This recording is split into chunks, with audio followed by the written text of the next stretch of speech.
पिंपरखेडवरून आले. पिंपरखेड तालुका शिरूर जिल्हा पुणे. तिथून बोकड घेऊन आले सकाळी 7-7:30 वाजता इथं आलो. 7:30 वाजता आल्यापासून आतापर्यंत जवळजवळ 10-15 बोकड ओपले.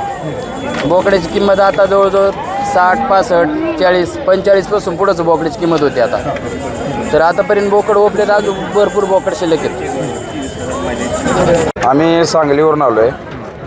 चाकणच्या बाजाराची पार्श्वभूमी अतिशय चांगली आहे.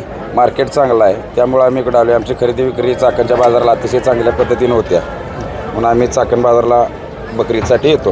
काय बकऱ्यांना भाव मिळतो सध्या? हे जर 60 सांगतोय, एक 50,000 51,000 मागणी आहे या बोकडाची. लाखापासून चालू आहे आणि अजून भरपूर बोकडं आहेत. 1,00,000, 1,25,000, 1,50,000ला. मी एक पाळायसाठी बोकड 1,30,000ला पण मागितला या मार्केटला. अतिशय चांगल्या पद्धतीचं मार्केट आहे. बोकडं छान येतात या बाजारला. नाव सांगा. Vikram Bandgar, Palus. Mobile number 96 23 71 90 51.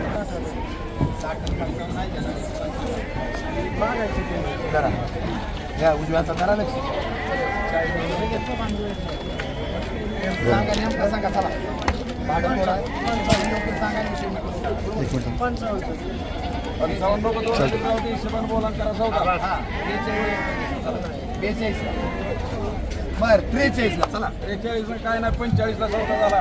12 note असले 45ला. चाकण बाजारात 45ला. बकरीच्या पार्श्वभूमीवरती आपल्या कृषी उत्पन्न बाजार समितीच्या चाकण आवारामध्ये प्रचंड मोठा बाजार खऱ्या अर्थानं हा शेळ्या मेंढ्यांचा भरलेला आहे. जवळपास 50,000पेक्षा जनावरं शेळ्या मेंढ्या या बाजारामध्ये आहेत. महाराष्ट्रातले अनेक, आता इथं तुमचे शेजारी शेतकरी बघितले असतील, ते सांगली, सातारा, कोल्हापूरवरून आलेत. महाराष्ट्रातनं कर्नाटक, बँगलोर, इकडे मालेगाव, वेगवेगळ्या भागातनं देशभरातल्या कोपऱ्यातनं लोक या ठिकाणी येत आहेत. आमचे सगळं प्रशासन आहे, धंद्रे साहेब आहे, सचिव, आमची सगळी टीम आहे. पहाटे 3 वाजल्यापासून या सगळ्यांची व्यवस्था करण्याचं काम, पिण्याच्या पाण्यापासून टॉयलेटची व्यवस्था, पार्किंगची व्यवस्था, इथं आलेल्या प्रत्येक माणसाचे CCTV अंडर कॅमेरे सगळे या ठिकाणी आहेत. कुठेही गैरप्रकार होऊ नये आणि आलेल्या माणसाला त्याचा दर्जेदार माल दर्जेदार भावाने विकला जावा. आत्तापर्यंतचा मागचा रेकॉर्ड 1 लाख रुपयाला हायेस्ट बोकड त्या ठिकाणी गेला.